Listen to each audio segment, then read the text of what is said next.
Hi there. Good afternoon or good morning, depending on where you are living on this planet. Right here it's morning. Where I live back home, it's probably evening, so hi home front. Thanks for staying awake and watching this session. I'm going to talk about Windows Azure websites, but not the typical 101 talk you see at a lot of conferences. I'm going to try and take the route of the things you don't learn at school, the really cool things that help you understand the platform and how you can get creative with everything that's in there, and there's really a lot in there. Before we start, I just want to quickly show you and tell you about the Global Windows Azure Bootcamp we are running. Actually started with a couple of the other MVPs in Windows Azure to think about this conference, and our main target was to have like 10 locations around the globe. Currently we have 100 locations around the globe, so if you are looking for good resources on Azure, you want to learn Azure, next week, Saturday, April 27th, there's a ton of locations out there. Go to our website and please subscribe. That being said, I'll give you a quick introduction about myself. I'm Maarten Baljouw. I live in Belgium, so it's quite a long flight to Redmond. I'm a technical evangelist with JetBrains, which basically means I do things like this, talk about stuff. I am one of the co-founders of the Azure user group in Belgium, which is also holding a Global Windows Azure Bootcamp there locally.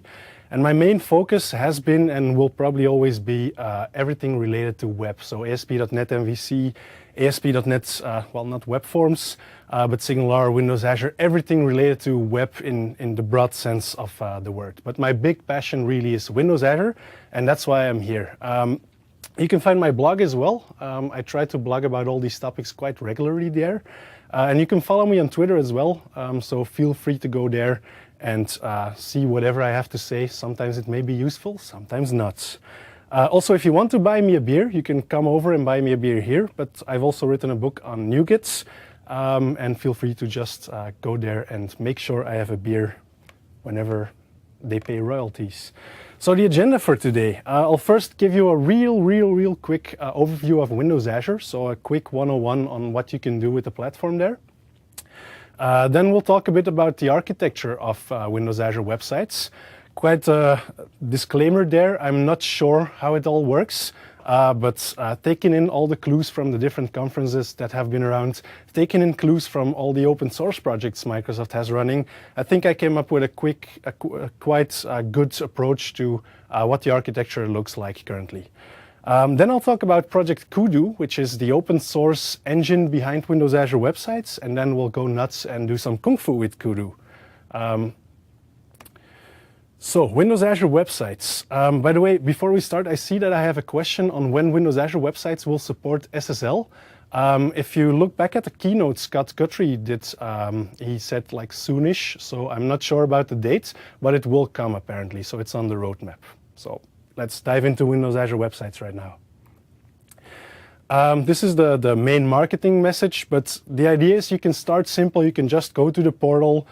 You can create your own free website. You can scale it to a shared instance. You can scale it to a reserved instance where you have a complete web server that you can use for your website. You can have it your way. You can write in PHP, you can write in ASP.NET, you can do Node.js, you can develop on Windows, Linux, or Mac OS, or whatever you want to do.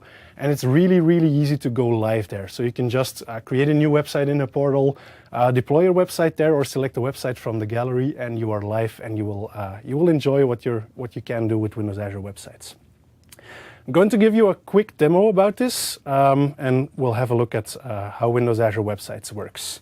So if I go to the portal, you will see that under websites, I have quite a couple of websites there, some personal, but also for the demos in this talk, and I'll just create a new website.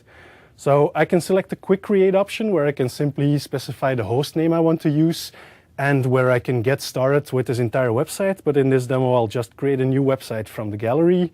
And you will find a list of applications that you can install. So for example, if you want to start a blog, you can simply select a blog category. And once everything loads, you can just select the type of blog engine you want to host or select the framework you want to host, and a website will be created. Not going into that one because that's really the 101 talking, and I promised you I would go deep into the platform. So let's do that. Gonna zoom in there, enough of the sharks. So I'm going to first talk about the architecture of Windows Azure Websites so you understand where your application is running, what you can do with it, and why things are behaving like they are behaving on the platform. But before we start with that, again, my big disclaimer. I'm not saying any of this information is correct. It's just like all the clues that I find on the internet and all the clues I find browsing the platform, testing stuff, and watching the environments. It's just what I think Windows Azure Websites is built like, and will probably be close to that. But again, it's just, well, not reality, possibly. If you look at Windows Azure Websites, you will see that there's different layers of load balancing involved. So since Windows Azure Websites is hosted on the Windows Azure Platform as a Service platform, so it's just web roles and worker roles there, they have the Windows Azure load balancer in front of everything you deploy there. So what you will have is, if a request comes in, it will hit the load balancer on Windows Azure. And from there on, it will just round robin randomly select one of the IIS application request routing servers that are sitting in the back.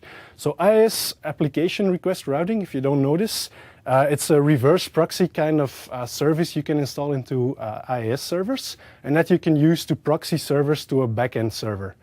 So if a request comes in, it will hit the reverse proxy, and that one will go back to the sites that are behind. So application request routing, or as you will find it on the internet, like a pirate R. It's a reverse proxy, like I said, and you will have, well, that proxy is a custom version of the proxy you can use on your own platform as well. And it checks all the plans that are available, it checks your quota. It will make sure that whenever a request comes in, it's actually allowed to be responded to with a response there. So it will check the hosting database, make sure your quota are okay, and it will also select a node to run on. So what happens is, if a request comes in, the website you have deployed on Windows Azure Websites is not really on a backend server. It's not already on an IIS server sitting in the back. No, it's just storage. And whenever the first request comes in, application request routing, or this custom version of that one, will check the hosting database, see if you're on free, shared, or reserved, and then we'll select one of the servers in the back and set up the reverse proxy so all the requests can flow through the entire system to the server where your website is hosted. When the site is not used too much, you will see that the website is being killed, and again, the storage remains, so your website still remains and it's on the storage machine, but you will see that the IIS machine has no provisioned version of your website in there. All the web servers have been built, it's just standard IIS, but what you see is whenever you deploy an IIS server on-premise or in a data center somewhere, you will see that whenever you create a new website in there, or you configure an application pool, or you add something there, all that information is being written into the application host config, which sits on your system. If you go to the path you see on the slide, you will find this file, and you will see the configuration of all the websites in there. On Windows Azure Websites, of course, the last thing you want to do is use this file, because whenever you make a change to this file, all the application pools will recycle and all the websites have to restart in order to work again. So what the Windows Azure team, Websites team did, is they've taken that file out of the loop and are storing all the configuration details in SQL Azure. And they are not refreshing all the application pools out there, but they're just refreshing the one in which your website is running. Talking about storage. Storage, whenever you deploy a website, whenever you upload files to Windows Azure Websites, you will find that your website is stored on a central location, like a file server in a traditional network. And that file share is hosted on some other machine, and it's basically just relaying a virtual disk which is sitting on blob storage. So if you know the Windows Azure drives that are available, the large virtual hard disk blobs that you can put on blob storage, well, that's what the Websites team is using. And they just added one server in front of it so they can access that one disk from multiple servers and use file sharing and really have a network attached storage thing sitting in there. Now, on every web server, there's also a dynamic web activation service. So whenever that first request comes in, application request routing will make sure that your website is being provisioned and that the server is being selected. But also on the servers themselves, the first request that comes in will be checked and verified against the runtime database again. So whenever you are out of quota, that dynamic website activation service on the IIS server sitting in the back will check for quotas, will check the plans and which plan you were on, and make sure that your site can be used. If it's not being used for a while, again, it's being removed from the server. So this is the main message I want to give there. If you are deploying something on Windows Azure websites, you're just storing it on storage, and the website may not be provisioned unless there are active requests coming in.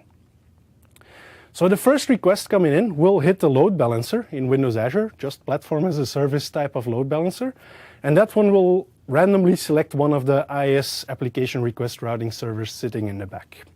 When that request comes in, the application request routing service will check the runtime database, verify quota, make sure that the website can actually be hosted and can serve requests. Because if you're hosting a lot of images, for example, and you have a high amount of bandwidth being consumed, this thing will make sure that the request is being blocked whenever you're out of quota. If you're not out of quota, the application request routing server will ask the system to provision a web worker, and it's just something in the pool. If you're on a free node, it will just use one of the nodes that are sitting in there. If you're on a shared node as well. Of course, if you're on a reserved node, it will select a dedicated web worker in there. It will forward the request there, and that web worker will also check the runtime database again. So it will make sure that the request coming in can actually or has to be served in that location. The web worker will then connect to the storage controller, and this is just a server sitting in there which is connected to blob storage and which will host all the files, but it's just a network-based storage account. And during the demos later on during this talk, you will see that it's actually a file share being used which is mapped on the web server and in which you can explore everything in there. The web worker will just receive the request, and maybe if you're running a WordPress block engine, for example, it will connect to another database, make sure that the request is being handled and a response is generated, and then that response will flow back through the entire chain to the IaaS application request routing server and then back to the Azure load balancer. Important thing in this architecture is the Windows Azure load balancer is just a round-robin thing. So every request that's coming in will be handled by a different application request routing server. But because that thing adds some headers and some cookies in every request and response, that thing will know on which server your initial request was being handled. So if you scale up and you have a free website, for example, or a shared website, and you scale up to 5 shared instances, every request that comes in for a specific user will always be handled by a specific server in the backend, thanks to this application request routing layer. Which also means that you don't have to worry about things like session state and making sure everything is synchronized across all those things, because it's also always one server that is handling your requests. That's the cold side. What happens is if you have a hot side, so whenever another request comes in after the first one, you will see that the load balancer again is calling the IaaS application request routing load balancer there, the reverse proxy, but it's not checking the hosting database again. Because it has already been provisioned, this thing knows it has been provisioned. It will simply forward the request to the web worker, which will check storage again, which will connect to whatever other database that's in there, create a response and give it back to the client. So that's a real easy flow there. Nothing special happening there. It's just the first request, which is the difficult one on the platform. If your application is not being used for a while, again, think of it, this will happen. I'm just going to let it play. So this is what happens to your website, right? Of course, provisioning and metering, that was not in the story already. So of course, if you do something and Microsoft wants to bill you, they want to know what you are using in terms of storage, in terms of database, in terms of whatever you are consuming and what the quotas of your current plan are. But they have to provision and meter your website. So whenever you provision something on Windows Azure websites, whenever you create a new website through the portal, you will see that nothing is being done at the IaaS level. It's just a storage being created and a database entry being created. It's not launching your website on IaaS yet. Again, only when the first request comes in. The metering then, whenever everything is provisioned, the metering of quota of bandwidth and things like that is being done by the web workers. So not by the application request routing servers, but by every single individual web server, which is reporting it back to the runtime database and which the portal and the billing information can be used from. So this is the full story. You will see that, again, you have the load balancer, you have IaaS application request routing, And you have two more servers, which are the provisioning and the API front end, in fact, and the deployment server. So you will see whenever you do a deployment to Windows Azure websites and you use FTP, for example, or you use the web publishing feature, you will see that you're not publishing to the host name of your website. You will see that you're publishing to a completely different host name. That's because you are targeting the deployment server, which is simply writing everything to storage and not consuming IIS in there. So keep in mind that your website will not always be on IIS. In the web worker, there's a lot of website processes running depending on the configuration. So you will see if you're in a free instance, there will be a lot of processes running on every single web worker. The dynamic web activation services are located there, which will check the quotas and check the runtime database and make sure everything is in order and requests can be served. I see a question coming in, namely how long does it take for a cold site to respond back? Well, it depends on the application. So there are applications in which your application has to start and really the application pool has to be started and a lot of things are being configured. That may take some time, but typical websites respond back quite quickly. But it will depend on the type of application you have running there, just like it would on a traditional web server. So not one single perfect answer there, sorry. The metering then again is being done on the web worker level. So whenever a request comes in, it will measure the amount of requests, the number of bandwidth going out and things like that, and report it back to the runtime database, which then can be consumed for billing and things like that. What I think is awesome about the Windows Azure Websites platform is that it is being hosted on Windows Azure Cloud Services and making use of all the things that are in the platform. So I think Windows Azure Websites proves that all the things like Platform as a Service, like SQL Azure or SQL Database on Windows Azure, because I'm old school, I still say SQL Azure. It's running on top of that. It's running on top of blob storage. The drives are on top of blob storage, which means if something fails in the data center, you get everything that you have with Platform as a Service. So whenever some of the web servers in websites should fail, Platform as a Service will make sure everything is being restored. Whenever an update is being done at the system, so for example, it's Patch Tuesday and Microsoft is running updates on every server running Windows Azure Websites, you will see that nothing will happen. Everything will just keep on running because you still have the update domains and the fault domains in there. So every benefit you get from the traditional services, you also have it with Windows Azure Websites. It's just that it's not visible to you as an end user of Windows Azure Websites.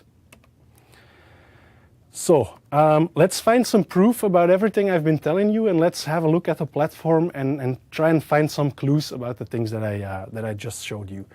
I'm going to do this using PHP, not because I want to show you how you can run PHP on Windows Azure, but because I want to make sure that, well, PHP is in fact a very simple language in which you can get a lot of information using a very simple statement.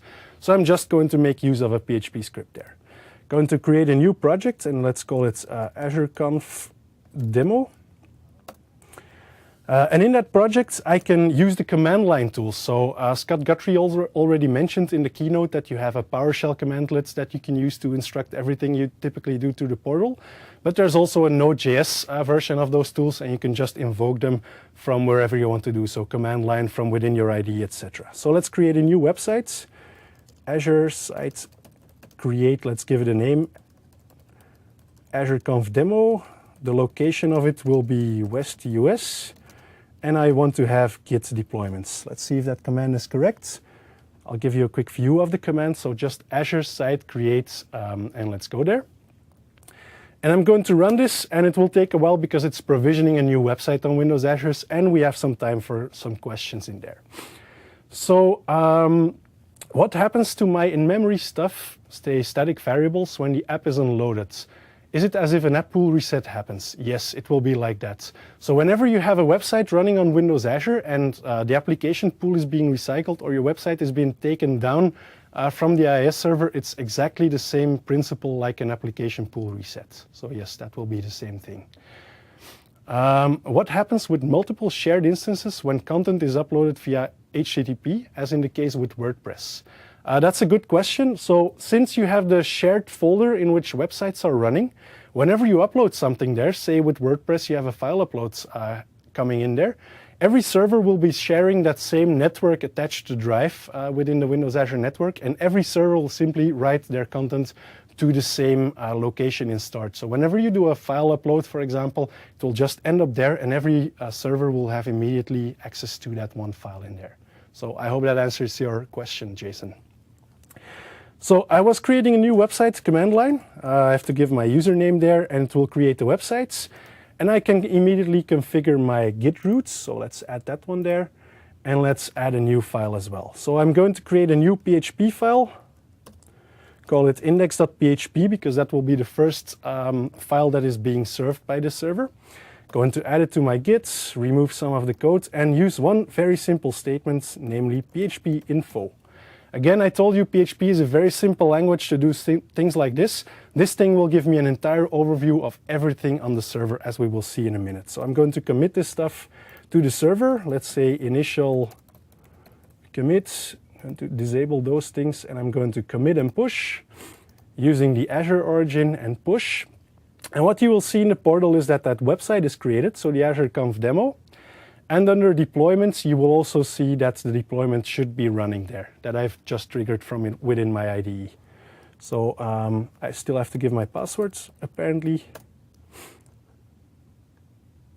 And the push failed. I think I used the wrong password there. So let's do that one more time. Let's push this stuff to Windows Azure using the master branch. I have to give the password, and I think I just did a small typo there. Let's try it one more time. It's pushing. It's pushing, and we see our website is deploying. So I've just deployed my websites, and if I now go to the URL, we should be seeing all the information that is available in the environments. So this is the PHP information page, and you will see a lot of things there. So for example, I'm going to search for it. The computer name is RD something something. If you deploy a cloud service, you will notice that the computer name is actually a similar name. So all the names of the hosts in Windows Azure start with RD. So this may be an indication that it's running on top of a cloud service. We also see the number of processors is 8. So even though I'm on a free website, I'm in the free tier of Windows Azure websites, apparently the server on which my site is hosted has 8 CPU cores in there. But there's more information. Let's run through all the variables there. And we can find things like where the server home is. So this is the virtual directory in which IIS will check where my site is hosted and where all the files are. And it will host a website from that directory. Now keep in mind this directory, the virtual directory 0, because in a later demo we will actually find proof that this thing is hosted on a network share in there. There's more things in here.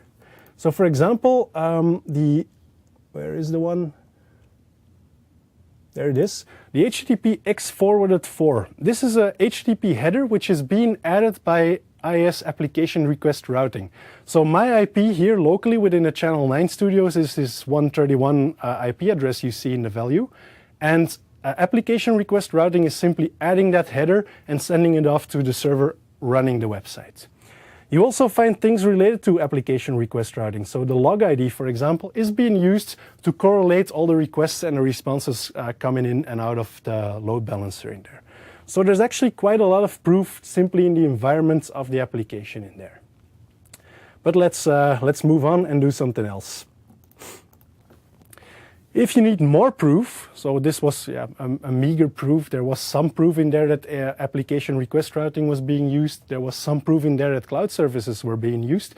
But if you really want more proof or you want to host your own version of Windows Azure websites, there's actually a product named Windows Azure Services for Windows Server. You can install it on your own web farm and you can simply run websites on your own data center. And if you look at that, you will see that you have to provision a provisioning server, you have to deploy a deployment server, you have to deploy whatever is in there. I see a question coming in, is there a shared memory cache available? I'm not sure. And I'm not sure what has been announced and what not, but I think a logical step may be that in the future something like that will be available. So I'm not going to say yes there, I'm not going to say no there, but perhaps. Okay, let's talk about Project Kudu. Project Kudu is the main engine behind Windows Azure websites. So if you go to GitHub and you go to project kudu/kudu, you will find that the tagline there is the engine behind Git deployments on Windows Azure. So actually, the entirety of Windows Azure websites is open sourced. And I think a couple of weeks ago, even the first community contributed commit pull request has been pulled into this project, and it's live today on Windows Azure website. So it's really open source. Don't think everything will make it into the final product, but you see there's some community working there. Kudu provides Git deployments. It provides all the build logic. So whenever you deploy something using Git to Windows Azure websites and you see the build process going on, that is something which is handled by Project Kudu. It also provides the sandboxing. So you might have noticed already, or maybe not, that some things are not being made available. So if you log into the file system and you want to get a list of all the processes in there, for example, you will not get back the list of all processes running on the server, but only your processes. So there's a sandbox in action, and not everything is working there. And of course, it provides the hosting. Interesting thing is, Kudu runs in the same application pool as your website. So whenever you do a deployment and you do a Git deployment and the build is being created, that thing actually runs on top of IIS within the same application pool there. So if you're using Git deployments, it's actually spinning up a new server on IIS. So let's give you a quick demo about Project Kudu, and you will notice some similarities. So I've downloaded Project Kudu and opened it in my Visual Studio, and you will see that, well, it contains a lot of projects. And you will find most things like unit tests in there, but you will also find things like the web interface and also the Kudu services projects. If you look in there, all the things like I want to create a website on Windows Azure, I want to deploy something, I want to reset my deployment credentials, and things like that are in that API. So if for some reason you want to extend this and you want to host Kudu yourself, you can simply use all the Node.js tools to communicate with Project Kudu, but add your own features in there if needed. So let's run this thing. And you will see that by default we get a very simple dashboard without any applications, but let's do something about that and create an application. I'm going to name it, let's say, Kudu Demo, and we can create the application. It's not the same UI as Windows Azure websites, but you will see that the same principles are there. So the first thing I get here is a Git URL, which I can use to push data or push new projects to my locally hosted Kudu. So let's do that. I think I have something in there. I've created a simple page containing a simple header saying AzureConf 2013. I can commit it to my local Git repository. I can add a new remote saying Kudu and give it the URL. And I can then git push Kudu master, and it will push everything to my local Kudu installation. Now you notice I didn't have to log in here. The main reason for that is that Kudu is not taking care of any authentication there. It's the application pool that you are hosted in that will handle the authentication. So on Windows Azure websites, it's the application pool requiring you to log in, and it's not Project Kudu which is running the Git build. But anyway, we've deployed to the application, and if we now go to the application URL, we should be seeing the page we just committed using Git. Let's also have a look at the deployments. On Windows Azure, you will see this deployments tab, and again, in Kudu, you also see this deployments tab. You see that it was successful, and I can view the log, and it also looks pretty similar to what you see in Windows Azure websites. So you see that a deployment script is being generated, and all the logging information is there. And you see that you can run deployment commands, and Kudu sync is being triggered, and stuff is being copied to the server running this website. Now, an interesting thing here is these two guys. Welcome to the dark side, we have cookies. That's something I added yesterday evening to my local Kudu build. And we will see later during the demos at the end of this talk that there's quite some interesting stuff you can do with Kudu on Windows Azure websites. So keep in mind, I can customize the build process. Here I just added some log entries, but maybe you can do something else. And you can do some stuff with this on Windows Azure, but more on that later on. I sound like a commercial guy. So I also have the configuration tab there, and you can see that the branch you want to deploy, the thing you have in Windows Azure websites, is in there as well. You see that you can add additional MS Build command line arguments. That's something which is not available in Windows Azure websites, but you see in Kudu it's available. who knows, maybe it will somehow bleed into the Windows Azure Websites deployments as well. You also see all the custom properties that are being given to MS Build and given to your website, and you can add your own custom properties as well, just like you can do on Windows Azure Websites. And then in Trace, you can see all the requests coming in, you can see all the deployments coming in, etc. So you can see all of those things. Now, one very interesting thing is if we go to our dashboards, you see that we have two URLs there. We have the application URL, but we also have the service URL. And the service URL is a thing where you are pushing your Git deployments to. So you see the service URL is actually the same as the Git URL, except that, of course, the Git repository name is being added. But that's the service to which you are posting your data. Fun thing is, if I open this thing, you see that you have a diagnostics dump, you see that you have a diagnostics log, and you have the runtime environment containing all the environment variables that we just have seen in using our PHP scripts. Fun thing is, this page is also available on Windows Azure Websites. So if we go to the portal, let's find the portal there. If we go to our previous website and we simply add SCM for source code management in there, and we navigate to that URL, it will ask us to authenticate because Windows Azure Website doesn't want to throw all your environment variables on the streets. You have to log in. So let's do that.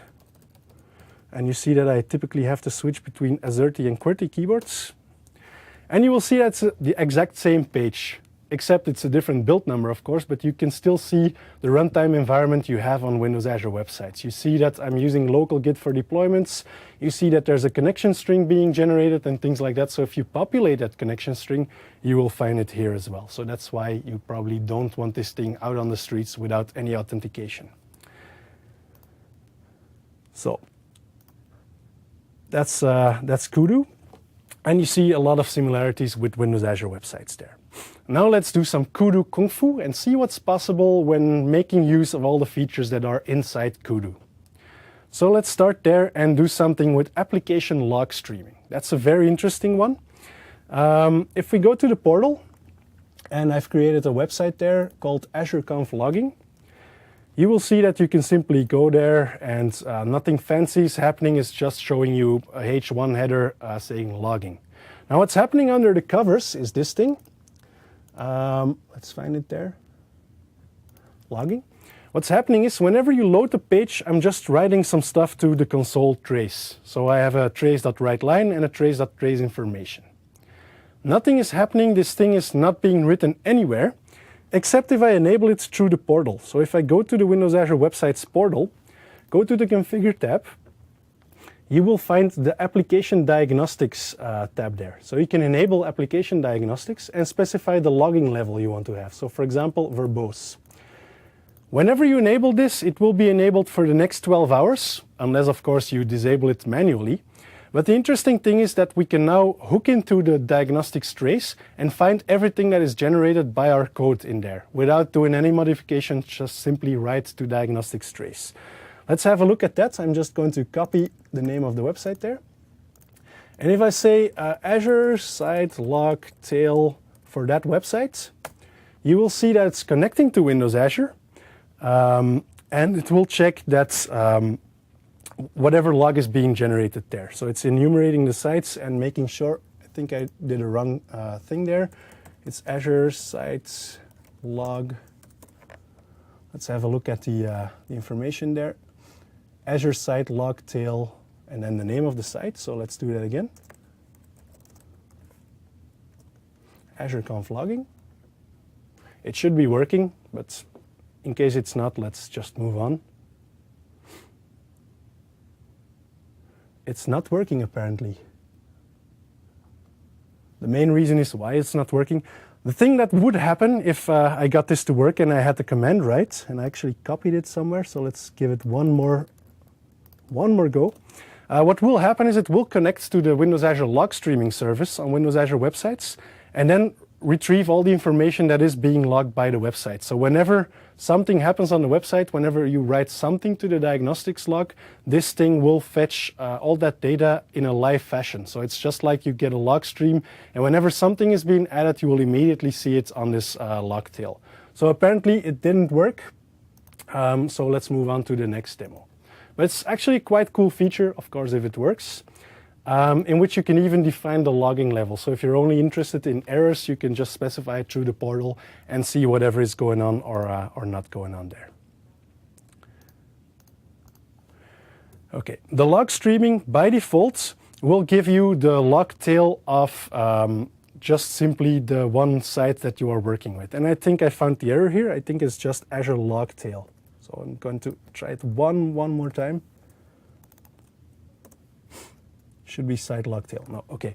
So you can simply fetch the tail, and by default it will simply fetch all the information being written to the diagnostics trace. You can of course specify which log you want to listen to. So for example, if you just want the HTTP log and see all the requests coming in, you can add a parameter there and say, I just want the HTTP logging there. There's also some settings you can do through the portal. So saying, for example, where the log files should be written to, what's the max sizes of the log files, and whenever you want to have some rolling size updates to make sure that the size is not too big inside that thing. So that's for logging there. One thing is, how does this work? What do I have to configure in my website? Well, let me show you. You don't have to configure a thing. I'm just using diagnostics trace, and the only thing I enabled is the default web page trace listener you have in ASP.NET. So no rocket science, no custom listeners there, just a simple web page trace listener that you can use. So let's move back to our presentation. Another very cool thing is that you can manage settings and secrets through the portal. So whenever you have settings in your application, you can do this through the portal. So I'm going to give you a quick sample there. I have my config and secrets project there, and I've added a very simple interface there. I'm just showing whatever is being provided by the settings, and in source code it looks like this. I'm just getting an app setting, namely my key from the app settings, and I'm also getting the same key from the environment variable. If I open this website in the portal, so let's do that, AzureConf settings, and I want to go to the website there, which is this one. You will see that I'm getting information from the settings, namely the settings value is AzureConf. Now you've seen in the source code that I'm doing this in two manners. So I'm using the app settings approach there, but also the environment variable approach. The reason why both of them works is that Windows Azure websites can run multiple languages like PHP, like Node.js, and so on. So they don't have the app settings concept you have in .NET, and that's why all these settings are also being written to the environment variables. Where do I configure this? Well, simply through the portal, go to the Configure tab, and we can specify the setting. So my key is in there, and it's saying AzureConf. Let's make it AzureConf 2013 and save it. And you will see that my page will be updated. So it's updating, and if I now refresh, the value should be changed. It's refreshing. So you see AzureConf 2013. Now what's interesting is if I go to my website using FTP and I open a connection to my site, let's go in there and go into our site. Let's go into the www root and let's download our webconfig file. If I open this one locally, not using that thing, let's just go to ctemp. Where is my ctemp? If I open this thing locally, you will see that this setting is not in there. So everything I configure through the portal is being injected into the process running on Windows Azure websites, but not written into my configuration file, which is on that project. Which is interesting, because using this approach, I can have secrets embedded in the configuration. I can simply specify things like certificates, like passphrases and things and so on, through the portal, through the configuration there, and then make use of that in my application without touching the web config and without my developers seeing it in the web config. So that's a very interesting thing to store either configuration settings or things like secrets and so on. Okay, cool. There's some other things you can do. Staging and production. So if you deploy a website to Windows Azure websites, you will see that you can add different branches you want to deploy. So for example, if I create a new website, let's do a quick create there, or a custom create, let's say AzureConf staging, and we create it in the West US, and we want to publish from source control. I can select I want to publish from Bitbucket, for example. Click Next. I can select my repository. I want to log in using Google. There we go. I can select my repository, which is this one, and I can specify the branch to deploy. So if I want to deploy my production environment, maybe that's in my default branch. If I want to deploy my staging environment, in this demo I've put it in the staging branch, and I can simply select that one and it will deploy only the staging version. So if we look at the sources of this thing, this is the repository I have on Bitbucket. I have my default branch containing my master, my production environments, and I have a staging branch, which is the one that I'm deploying right now. The interesting part of this approach, where you just specify the branch you want to use on Windows Azure websites, is that you can just deploy it, and that you can have staging and production, but also on different environments. So unlike with Platform as a Service, where you have this gibberish URL that you can use for staging, in websites you can simply create your own URL, optionally make it a free, shared, or production or reserved instance, and then host your staging environment on one of those. So maybe you want to have your production environment on a reserved instance with, I don't know, maybe 10 instances or something like that, and you're staging on a free tier. You can do that using Windows Azure websites, using this approach. So if we now go to our website, this website should be live, and we should be seeing the staging the staging website, which simply adds this thing in the text. Okay, let's have a look at some other things. Multi-tier application. Imagine you have a website calling into an API and you want to deploy both of them. How would you go about that in Windows Azure websites? I'll give you an example. I have a very simple website here, which is called Multi-tier, which has a web project and a web API project.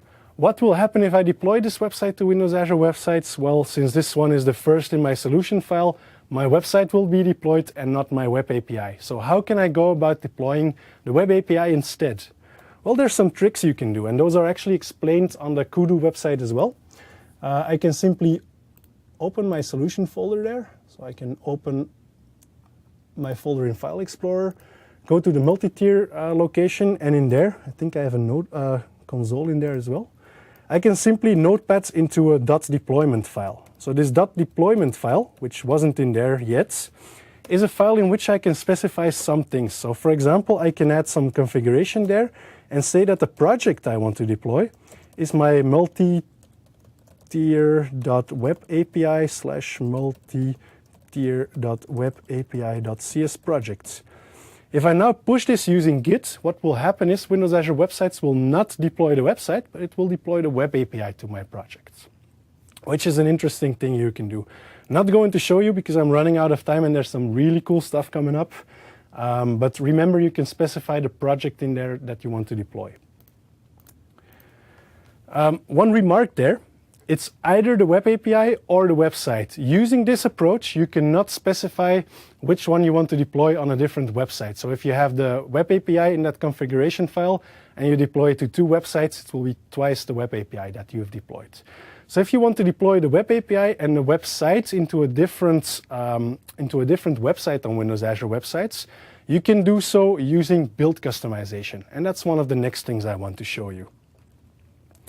If you want to customize the build process, you can have a look at the Project Kudu website again, and you will find that in that .deployment file, you can not only specify the project equals whatever command you want to execute, but also the commands that you want to execute. And that command can be a batch file, it can be bash. So if you're in the Linux world and you want to write a bash script for doing that, you can do so. If you want to write a JavaScript file to deploy everything in there, you can do so as well. If you want to do PHP, you can do so as well. So it's really easy to customize your build in there and just give it whatever command you want to run during the build. So let's do a quick demo there. And I'm going to skip this demo because I have a unit testing demo coming up which combines all of those things. But if you want to customize the deployment, basically what you will see is that you get a simple batch file, for example, in which you have access to all the environment variables provided by the Windows Azure websites runtime, but also the ones that you are providing through the portal. So in the previous example where I added this configuration variable through the portal, that same variable will be available in the build script that you are creating. So if for some reason you need a secret in there, you can simply add it to the configuration there, and you have it available in the build script that you can use. There's some variables in there, the deployment source, which contains, of course, where the files are located that you want to deploy, the deployment target, where the files should go in order to be deployed, a temporary path, you will find the web root path, so if you want to do something on the live website, you can do so using the web root path variable. MS Build is in there, and of course, all the things that you have through the management portal. So let's give you a quick demo on how these scripts look. I can generate those myself, but I can also use the command line tools to generate them for me. So for example, I can say Azure site deployment script and make it a basic script. This thing will add 2 files to my project. Again, the .deployment file containing a command. So you see that during the deployment, I want to run the deploy.cmd command on the build server, and my command itself. And you will see there are several stages in there. It will load some prerequisites. It will make sure that Node.js is there, because Kudu uses Node.js to trigger the build and things like that. So it's making sure Node.js is installed on the build server there. It's specifying all the variables and making sure every path variable and every variable you can use during the build is available. And it will make sure that the kudu sync command is being loaded. Kudu sync is a tool that it will be used automatically to synchronize the contents from your build to the live web server. And it will only copy the files that have been modified. So the deployment will go faster using kudu sync. But if you want to customize the build and just use xcopy to copy everything between both locations, you can do so as well, no problem. Then you will find the deployments in which MS Build should be called. Well, not in this case, because it's a basic website deployment, and it will sync all the contents to the live server. If something goes wrong, we go to the error, we give it an error level, which will be used by the portal to display a notification there, and we finish our build. Now I've created another one, which is, where is it? This one. I've created another one in which I have a deploy.cmd file, which will run unit tests, which is an interesting thing. So you see, the approach is the same. I'm having all the prerequisites that are in there by default, but I've added some things in there. If the Galio command is not being found, and Galio is an open source test runner for NUnit, for XUnit, and basically every unit test framework out there, I will download an unzip tool from some URL. I will also download Galio. I will extract Galio. And later on during the build process, after I've run the builds, I will run my unit tests. You see, by adding this error level thing there, whenever the unit tests fail, my deployment will also fail. So I'm not able to deploy my website if my unit tests are not passing. So let's commit this thing to Windows Azure websites. I've already added both files in there, but I haven't committed them before. So you see I have some new files in there. So let's git push origin master. It's not called origin in this one, it's called Azure.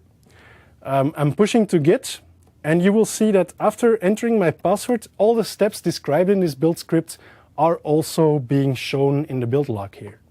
So you will see that everything is up to date. Should add those files.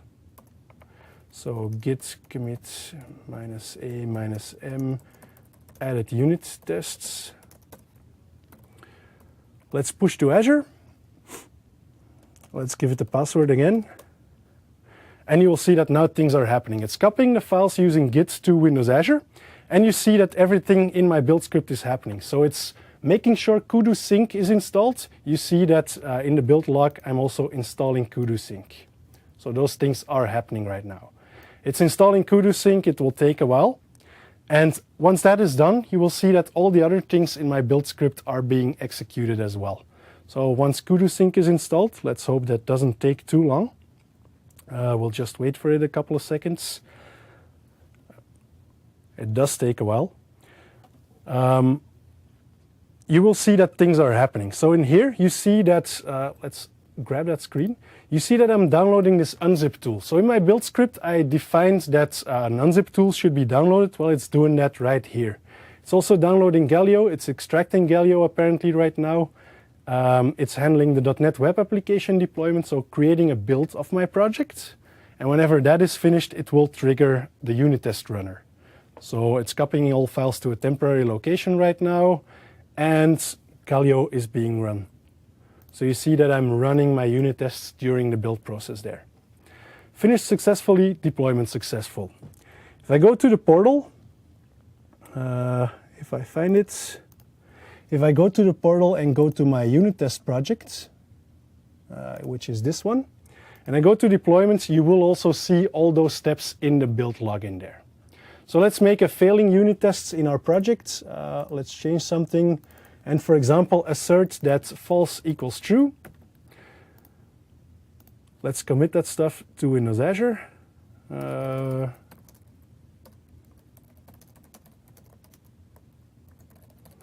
Failing tests. Git push Azure master. I made a typo there.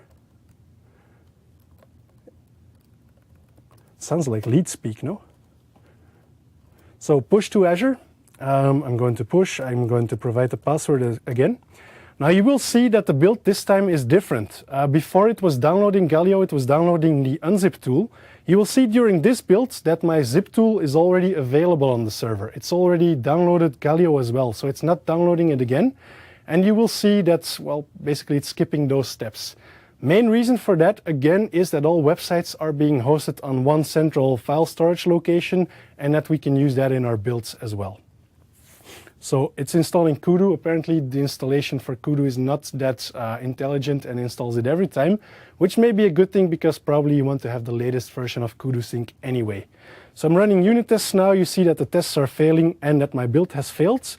Changes have been committed to the repository, but it has not been deployed. So if you want to safeguard your deployments using unit tests, send me an email. I'll send you the script. In fact, it's on my blog as well. So if you need it, if you want to run unit tests during your build, this is the way to go there. So that's a very slow slide. Why would you want to customize the builds? Well, if you want to add unit tests there, this is the way to go. What can you do during a build? Basically run any command line tool that you want. MS-build, NuGet, curl, PHP, Node, whatever you want to do there, you can do it in the build script, which may be interesting. Remember the multi-tier scenario where we specified a project that should be deployed? Well, if we just switch based on a configuration value in the portal, which is exposed as an environment variable in the build script, we can deploy our web API to one server and our web sites to another website in there. So that's the way you can handle this, this thing. And of course, unit tests, you can do such things. I get a question there. If I run websites in reserved mode, is it possible to specify a different server or must all run the same default server? Well, what will happen if you go to reserved modes is that all your websites in the same subscription will always be on the same server, or if you have multiple specified, on the same set of servers. So if you want to run them on a really different server, you have to have multiple subscriptions currently if you want to do that. Another question, are the slides for download? Yes, they will be on the website afterwards, I think. And I think that's valid for every talk you see today. What if you want more? What if you want more things than just the build customization and things like that? Well, there's a REST API. We've seen Kudu. We've seen the fact that you can see all the environment variables there. You can use that REST API to add your own APIs there, or maybe reset your deployment credentials and things like that. There's Dropbox support, and if you want to run an entirely different language, so a C++ application, for example, you can add your own custom handlers in websites as well. You can just do it through the portal, specify the exe file you want to use as the host for the application, and it will work. But if you really, really, really need more, you can do something really cool. And it's Inception-like. You can host Kudu on Azure websites, which is Kudu. So Kudu in Kudu. And the thing you see on screen, that was my reaction when I heard this first, but it actually makes sense to do. So if you want to run Kudu on Windows Azure websites, well, you can just customize your own Kudu installation. And for example, I added a welcome to the dark side logging in there. Maybe if you want to run unit tests and you don't want to write a custom build script, you can maybe hack it into Kudu, deploy your own kudu service, and then use that one, which will always run unit tests, no matter what the deployment script tells you to do. The way to do this is customize kudu, build it, use the kudu service folder, copy it using FTP to your website, switch the use private kudu variable to 1, and it will work. One side note there, it's fun to do, it's really fun to experiment with, but you're on your own. It's an unsupported territory. Support will not help you if you do this, but there's a lot of options available if you deploy your own kudu version there. Good question may be, does this run on all my websites? No, it's per website. So if you want to use a custom version of kudu on every website you have to take these steps on every website. So upload it using FTP and change the configuration value there. So in conclusion, Windows Azure websites are high density. The architecture is really built about making your website highly available, but also have as many websites on as few servers as possible. They're hosted on cloud services and SQL Azure and everything that's in there, and that makes the websites more reliable. And kudu is really our best friend. Everything you see in kudu will eventually probably ship to Windows Azure websites. So for example, the log streaming, which didn't work during the demo, that's been in kudu for I think a couple of weeks now, and it's only been deployed on Azure websites last week, I think, or 2 weeks ago. We can have settings and secrets through the portal, which are not being added to our web config, so we can have real secrets in there that our developers don't get access to. We can have multiple environments like staging and production based on the branch name. We can have multiple tiers. We can customize this using the .deployment file in which we specify the project we want to deploy. We can customize our build as well, so really create a custom build using a batch script or a bash script. We can run unit tests, and we can do kudu in kudu. If you have any more questions, feel free to reach out, and I will try and answer them. If you're interested in kudu, there's lots more on the kudu project on GitHub. So for example, if you want to shell into a remote server on websites, you can do so as well using kudu. But with that, I thank you for being here. I thank you for staying awake because it's a different time zone everywhere. And thank you for watching this presentation. Thanks.